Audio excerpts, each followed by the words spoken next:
বাংলাদেশের এই ভয়ানক পরিস্থিতি তৈরির জন্য এবং আওয়ামী লীগকে ক্ষমতাচ্যুত করার জন্য সরকার ভেঙে দেওয়ার পেছনে রয়েছে আমেরিকার মদদ দাবি করলেন বাংলাদেশের প্রাক্তন প্রধানমন্ত্রী দেশত্যাগী প্রধানমন্ত্রী শেখ হাসিনা।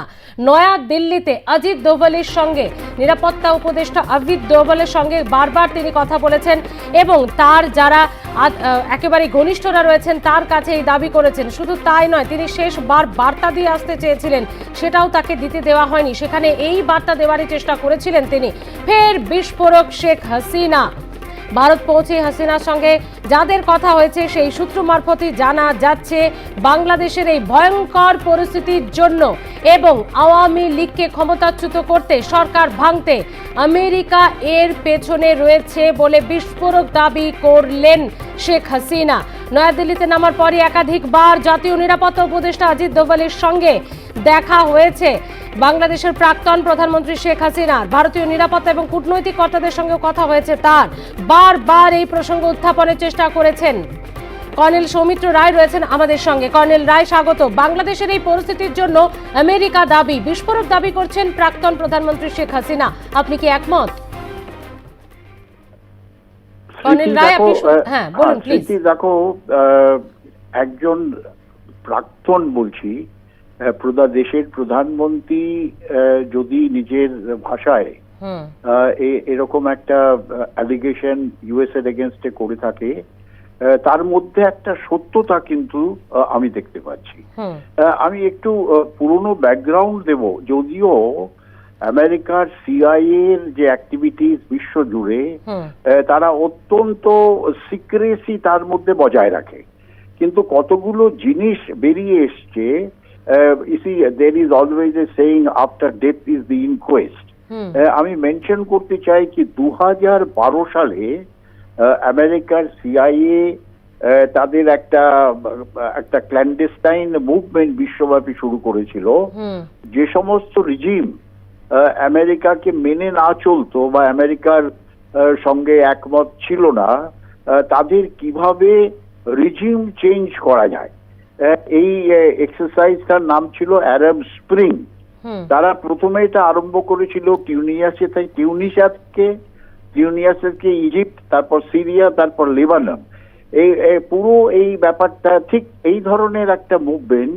প্রথমে কিছু একটা ইস্যু নিয়ে স্টুডেন্টদের দিয়ে মুভমেন্ট করানো, তারপর সেটাকে স্নোবল করা, নানা ধরনের পলিটিক্যাল আর যারা অপোজিশন পার্টি সেই দেশের মধ্যে আছে তাদের দিয়ে মুভমেন্ট করানো। এটা কিন্তু একটা সিআইএ এর পলিসির মধ্যে আছে, ফরেন পলিসির মধ্যে। আমি আরেকটু পেছনে যেতে চাই। যদি আমরা টিনামেন স্কোয়ার চায়নাতে যে ডেমনস্ট্রেশনটা হয়েছিল, ম্যাসিভ স্টুডেন্টস ডেমনস্ট্রেশন, আনকনফার্ম রিপোর্ট বলে কি তার পেছনেও সিআইএ ছিল, কিন্তু চাইনিজরা তাদের ট্যাঙ্ক চালিয়ে ও স্টুডেন্টদের ওপর দিয়ে ট্যাঙ্ক চালিয়ে টিনামেন স্কোয়ারে এই স্টুডেন্টদের ডেমনস্ট্রেশনটা বন্ধ করেছিল। পরবর্তীকালে হংকংও এই ধরনের একটা অ্যাক্টিভিটিস হয়েছিল, but Chinese government was very strong to destabilise all those activities.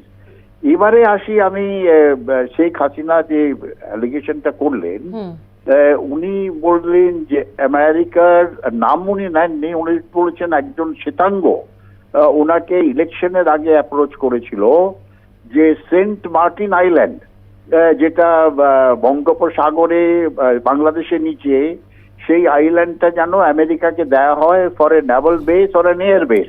আমি এখন এই সময় আছে সেন্ট মার্টিন আইল্যান্ডকে কিছু বলি ছোট্ট করে? হ্যাঁ নিশ্চয়, বলুন। আচ্ছা, সেন্ট মার্টিন আইল্যান্ড হচ্ছে 4 কিলোমিটার বাই 4 কিলো, মানে 4 স্কোয়ার কিলোমিটার একটা কোরাল আইল্যান্ড। আমাদের যেরকম লাক্ষাদ্বীপের মধ্যে কাভারেতে আছে, সেই ধরনের একটা আইল্যান্ড, যেটা খুব ক্লোজ টু বাংলাদেশের সব থেকে বড় নেভাল বেস, যেটা কক্স বাজারে বাংলাদেশের নেভাল বেস, যেখান থেকে নেভি ট্রেন্ড হয়। বাংলাদেশের সাবমেরিন সেখানে থাকে, বাংলাদেশের যে যুদ্ধ জাহাজগুলো সেখানে থাকে। সেই কক্স বাজার থেকে এই সেন্ট মার্টিন আইল্যান্ড খুব ক্লোজ। আর এই আইল্যান্ডে যদি কোনো ঘাঁটি গাড়া যায়, নৌ ঘাঁটি বা বিমান ঘাঁটি বা ইভেন আর্মির ঘাঁটি, তাহলে পুরো বে অফ বেঙ্গলকে এই ঘাঁটি থেকে ডমিনেট করা যাবে। বে অফ বেঙ্গলের মধ্যে যে শিপ মুভমেন্ট গুলো হয়, সেই মুভমেন্ট গুলোকে ডমিনেট করা যাবে। একদম। কর্নেল রায়, একটু ইন্টারাপ্ট করছি। শেখ হাসিনা কিন্তু একটা পয়েন্ট উল্লেখ করেছেন, বঙ্গোপসাগরে আমেরিকার কথা মতো বঙ্গোপসাগরে তাদের আধিপত্য বা একাধিপত্য বজায় রাখার জন্য সেন্ট মার্টিন দ্বীপ তারা চেয়েছিলেন, সেটা না ছাড়ারই মাসুল গুনছি। হ্যাঁ, ঠিকই তো, সেটা উনি এগ্রি করেননি ওদের দিতে। সেন্ট মার্টিন আইল্যান্ড উনি বলেছিলেন না, আমরা এটা দিতে পারবো না। আমেরিকান এজেন্সি যারা ওনাকে অ্যাপ্রোচ করেছিলেন, তারা ওনাকে বলেছিলেন যে আপনি যদি এটা দেন, ইলেকশনে আপনাকে জিতিয়ে দেবো। এটা ঠিক বাংলাদেশের ইলেকশনের আগে, জানুয়ারি মাসের কথা। এবারে এর সঙ্গে কিন্তু আরেকটা ইস্যু আছে যেটা আমেরিকা চেয়েছিল, সেটাও আমাদের সোর্সের মাধ্যমে আমরা জানতে পারলাম, যে Chittagong hill tract, Chittagong hill tract area হচ্ছে একটা অত্যন্ত ইন্টারেস্টিং প্লেস। সেখানে ছোট ছোট পাহাড়, নদী, নালা, আর ভেরি ক্লোজ টু, সেখান থেকে একটা করিডোর আছে যেটা মায়ানমারের মধ্যে চলে যায়। আর ওই মায়ানমারের আর বাংলাদেশ চিটাগং এর বর্ডারে হচ্ছে রোহিঙ্গাদের স্থান। রোহিঙ্গারা কিন্তু অ্যাকচুয়ালি মায়ানমারিজ, তারা কিন্তু বাংলাদেশি না। আর সেই রোহিঙ্গাদের ওপর মাঝে মধ্যেই বার্মিজ আর্মি, মানে মায়ানমার আর্মির যে জুন্টা, তারা ওদের গ্রামে অ্যাটাক করতো, তাদের মারধর করতো, তাদের তুলে নিয়ে যেত, রেপ ইত্যাদি হতো, যার ফলে রোহিঙ্গারা ওখান থেকে পালিয়ে বাংলাদেশের চিটাগং দিয়ে পুরো পৃথিবীর মধ্যে ছড়িয়ে যাচ্ছে। একেবারে ওইটাকে কন্ট্রোল করার জন্য আমেরিকা আরেকটা প্রপোজাল দিয়েছিল যে আমাদের এই চিটাগং হিল ট্র্যাক্টের মধ্যে একটা ঘাঁটি করতে দাও, যেখানে আমরা রেবেল ট্রেন করব। সেই রেবেলরা মায়ানমারের জুন্তা গভর্নমেন্ট তার এগেনস্টে অ্যাকশন করবে আর তোমাদের প্রোটেক্ট করবে। এটাও একটা আনকনফার্ম রিপোর্ট বলছে যে শেখ হাসিনা রিফিউজ করে দিয়েছেন। কিন্তু আলটিমেটলি আমেরিকার এইম ছিল যে এই অঞ্চলে, সাউথ এশিয়ার মধ্যে তাদের কোনো বেস নেই। তারা একটা নেভাল বেস, একটা আর্মি বেস বানিয়ে পুরো ব্যাপারটা কন্ট্রোল, চায়নার ওপরে একটু অ্যাক্টিভিটি সার্ভেলেন্স করা, ভারতবর্ষের উপরে সার্ভেলেন্স করা ইত্যাদি তাদের ফরেন পলিসির মধ্যে থাকে। তো এটাকে একদম উড়িয়ে দেওয়া যায় না, যদিও কিছু অংশ বলছে এটা তথ্য ভুল, কিন্তু কি করে আমরা ভুল বলবো? একজন দেশের প্রাইম মিনিস্টার যিনি ছিলেন, তিনি এই কথাগুলো বলছেন, আমাদের মেনে নিতে হবে তার কথাগুলোর মধ্যে একটা সত্যতা আছে।